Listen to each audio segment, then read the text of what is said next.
seguinte, o bagulho tá sinistro.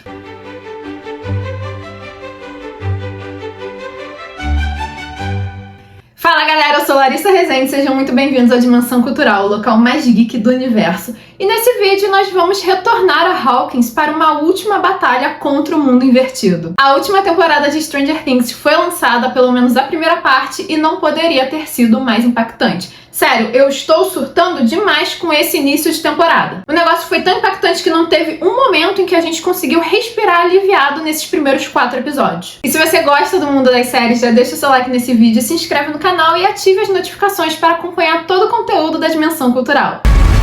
O que pode dar errado, né? Eu não faço ideia, mas acho que vale tentar descobrir. Essa última temporada começa com a cena que já tinha sido liberada pela Netflix, que mostra que o Vecna está por trás de tudo desde o início. Desde o desaparecimento do Will, já que foi ele que mandou os Demogorgons atrás do menino. E eu achei bem legal porque preenche um buraco importante na série, afinal, nós sempre nos perguntamos como o Will conseguiu sobreviver no mundo invertido. E além do Will ter tido fibra pra conseguir fugir dos perigos, ele também segurou a barra porque o Vecna quis, né? Vamos combinar.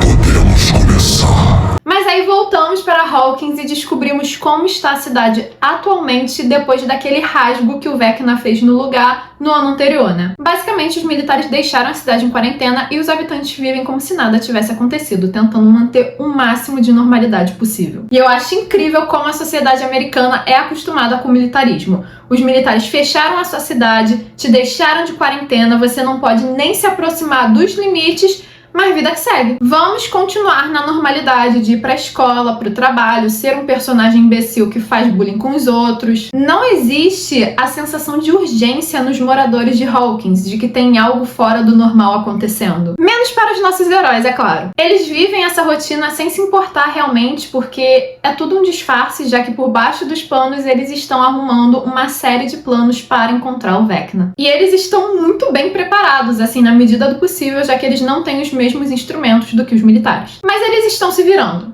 Eu diria que até melhor do que os militares. Vemos que os personagens têm um bom preparo estratégico e eu creio que isso se deve à experiência militar que o Hopper já teve. Vamos acabar com isso. Eles são uma pequena força-tarefa que se comunicam através de códigos e usam túneis para se locomover. E quando chega a hora da missão de reconhecimento no mundo invertido, é óbvio que dessa vez todo o plano dá errado. A partir daí, a aventura recomeça. Eles não queriam encontrar o Vecna? Pois bem, o vilão começa a agir depois de meses sem fazer um único movimento. Achei você.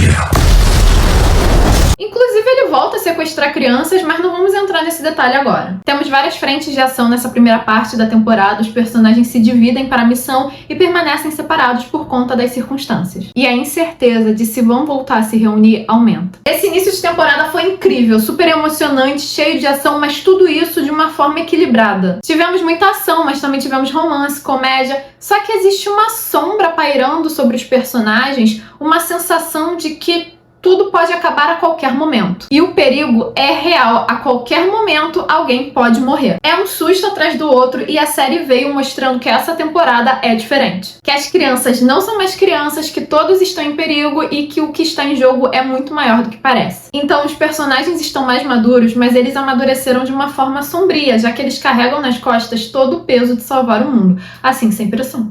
Manda ver. E ainda precisam manter as aparências de uma vida normal. Os habitantes de Hawkins ainda vivem à sombra do terror da 4ª temporada, como o fato deles terem a aversão à lembrança do Clube Hellfire, uma memória que o Dustin faz questão de manter viva. E o Dustin tá muito bolado, e não é pra menos. Ele tá vendo seus amigos morrerem e ainda serem vistos como assassinos. Quero ver o coração do Vecna numa bandeja. O personagem parece mais independente e, consequentemente, mais distante do grupo. Mas a relação dele com o Steve ainda tá lá. Mantém o humor, mas tá um pouco mais sombria. Imagina se a gente estivesse dando bandeira, né?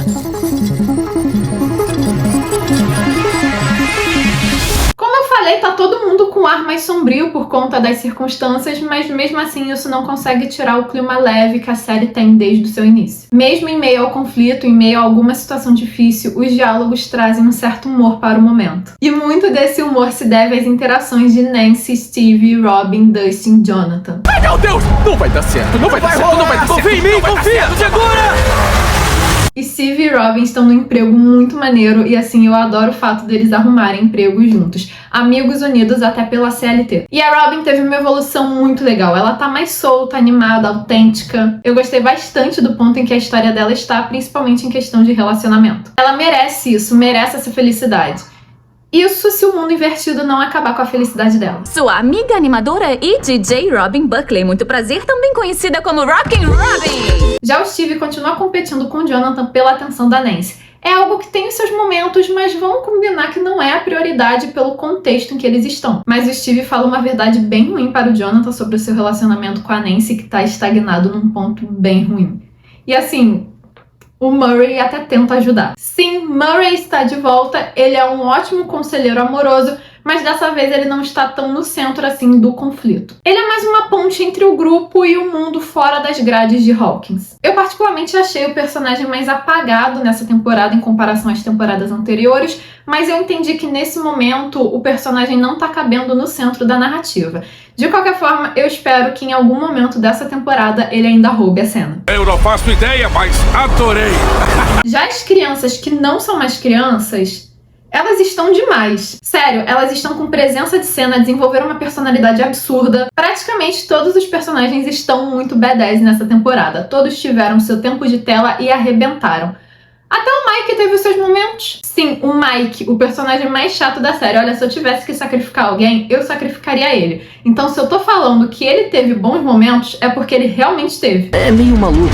Principalmente com a Holly. A sua irmãzinha está crescida e está encarando alguns momentos complicados. E o Mike se mostrou um ótimo irmão, principalmente no momento em que ele conversa com ela e dá de presente uma miniatura de RPG pra ela, já introduzindo a Holly no mundo de Dungeons and Dragons. Num primeiro momento, Will e Eleven são poupados das missões porque a Joyce e o Hopper vivem com medo. 12 minutos e 33 segundos. É um recorde novo.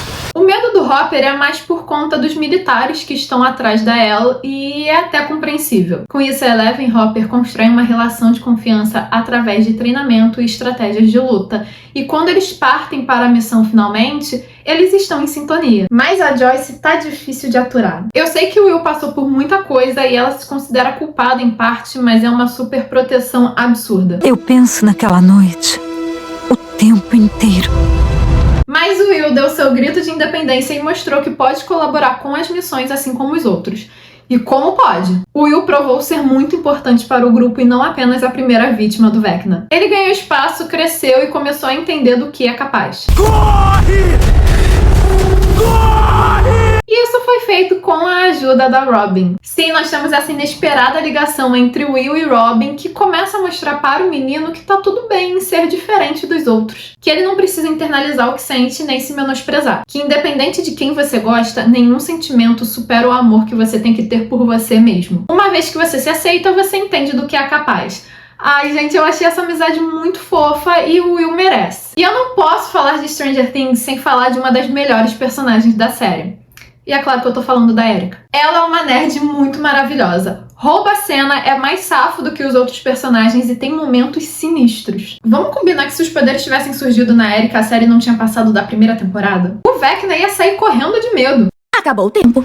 Agora um comentário sem spoiler sobre a Max. Eu fiquei muito feliz que a Max foi aproveitada nesses primeiros episódios, no sentido dela não ficar somente deitada numa cama de hospital. Não quer dizer que ela tá acordada, tá? Mas ela aparece em outros momentos, o que dá um up no arco da personagem. Porque se fosse pra ela aparecer só no hospital, nem precisava ter poupado a personagem. Que bom que estão explorando mais a história dela. Tá esperando o quê, desgraçado? Hein? Eu tô aqui. E toda essa movimentação dos personagens acontece para manter a Eleven protegida, já que os militares estão atrás dela. Porque eles ainda acham que ela é culpada de tudo, mas não é só isso. Eles têm um interesse maior no mundo invertido, né? Então, pra variar, os militares estão fazendo merda. Mas esse núcleo também nos deu uma personagem interessante, que é a Doutora Kay, mais conhecida como Sarah Connor. Skynet responde. Continuando na prática de homenagear as obras dos anos 80, a produção trouxe Linda Hamilton para o elenco. E eu gostei dela, porque eu ia ficar muito decepcionada se os militares fossem controlados pelo cara lá que invadiu o laboratório do Brenner na última temporada. Porque ele tem presença, ele tem poder militar, mas ele não tem cérebro. E a gente precisava de um cérebro por trás dessa movimentação dos soldados. E nós temos esse cérebro com Sarah Connor. Ela é uma desgraçada que vai atrapalhar os personagens? Com certeza! Mas eu gostei dela, ela está escondendo algo e isso deixa o personagem interessante. No geral, essa primeira parte de Stranger Things foi bem satisfatória. Eu diria que foi mais do que isso, já que eu subi pelas paredes com o final do 4º episódio. E que final bom! Que final assim que indica que agora a coisa ficou séria e nós não teremos um momento para recuperar o fôlego. É ação atrás de ação, mas sem perder o estilo da série. As referências a RPG que existem desde o início da história estão todas aqui. E podem ser um sinal do que esperar nos próximos episódios. Podem não, vão, né? Foi tanta informação que nós temos que prestar atenção em tudo, porque tudo pode ser um sinal. Os pais do Mike tiveram seu momento, o casamento feliz, casamento saudável, e nos deram um sustinho. Assim, sustinho não, foi um sustão mesmo. A cena deles foi visceral e eu achei surreal que isso aconteceu logo no início da temporada. Achei ousado, e foi ousado mesmo, mas não foi tão ousado quanto pareceu. Existe uma crítica em cima da série de que os irmãos Duffer não matam os personagens principais, que eles matam só aqueles personagens temporários que surgem numa temporada ou outra.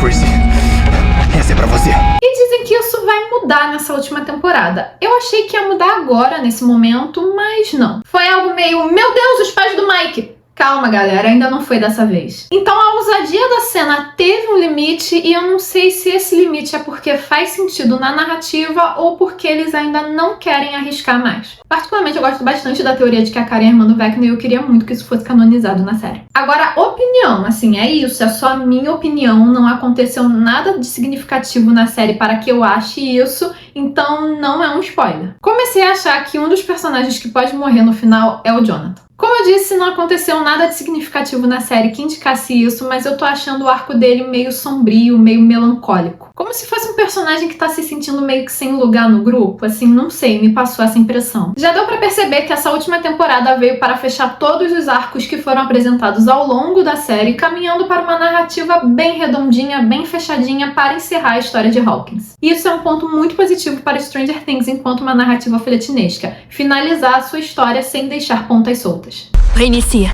Isso foi o que eu achei da primeira parte da 5ª temporada de Stranger Things. Tentei trazer um resumo mais geral, sem muitas informações específicas, justamente para não dar spoiler e para não estragar a experiência das outras pessoas, mas no geral eu achei essa primeira parte bem positiva, impactante e mal vejo a hora de assistir aos outros episódios. Só que agora eu quero saber de vocês o que vocês acharam dessa primeira temporada, né, dessa primeira parte, e o que vocês esperam pro final da série. Então deixe a opinião de vocês aqui nos comentários e não se esqueça de curtir esse vídeo e de se inscrever no canal para continuar acompanhando as nossas aventuras. Vejo vocês na próxima e vejo vocês também no Mundo Invertido.